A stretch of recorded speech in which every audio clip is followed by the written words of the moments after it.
What an absolute snake move. The man who backed you since day one. The man who stood by you through the 2 failed tests. The man who stood by you when you had a 6-round war against a random Frenchman which you got absolutely battered.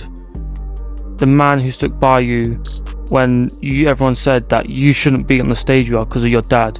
But you proved that you were decent at a certain level through the guidance, through the path that Eddie's put you through. And whether you like Eddie or not, he done everything in his power to bring this man to the heights he has. And what does he do? Throw it back in his face, because Daddy Dana comes with a big load of cash and he's like, nah, sorry Edward, my days in Brentwood are gone, I'm going to the States. What an absolute rat, what an absolute snake he is. And this is coming from someone who, again, I don't mind Conor Benn. I mean, as a fighter, I don't mind him, he's entertaining to watch. But as a person, the previous actions we've seen him, the way he conducts himself, are we surprised at the way he will just leave people behind like that? No surprise at all, in the slightest, unless you're seeing through a glass door. Honestly, Conor Benn is just ruined his reputation in many ways. This man said, okay, I'm going to be a WBC world champion because I want to follow the footsteps of my dad. So then he refused to fight against Lewis Crocker, which would have been an easy world title. No offense to Lewis Crocker, sorry to fight, but he would have beat him. Won an IBF belt. Then he said he's going to fight Rowley for the WBA. Now he's signed with Sufa.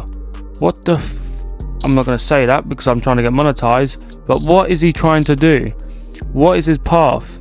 Is it to carry on conning in the public like Con Man Benn? That should be his new name, Con Man Benn. And the worst thing is as well, this is according to Dan Raphael, who obviously, if you know, he's one of the biggest boxing journalists. Apparently it's a 1-fight deal. So it just seems like, do you know what? Maybe we know Super Boxing, they're overpaying and it's not going to have a lot of longevity. So we'll get a quick bag and then maybe go back to Edward, do a bit of sloppy seconds.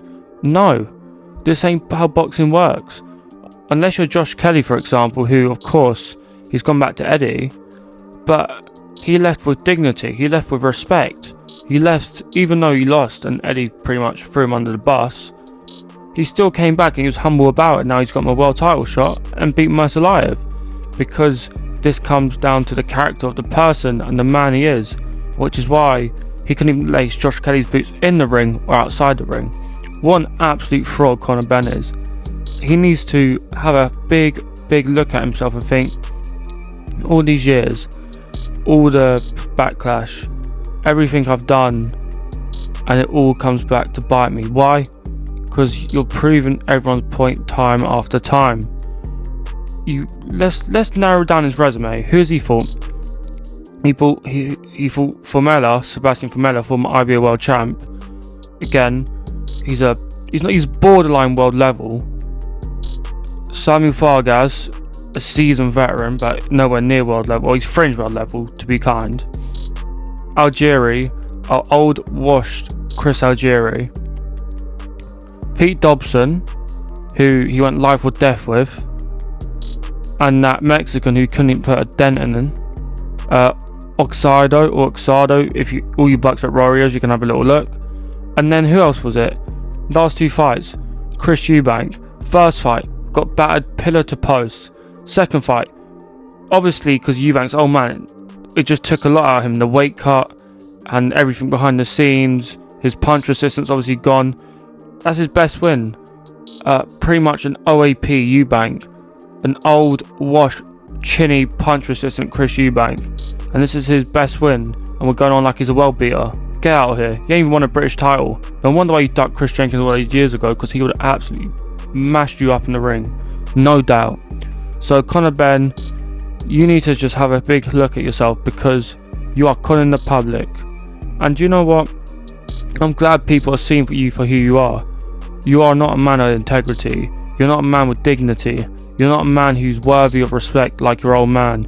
You are nowhere near that level, and you will never ever be on that level. You might win a world title against a paper champ, because let's be honest, super boxing longevity in the long run isn't going to work. But this move you're going to make will bite you in the bum.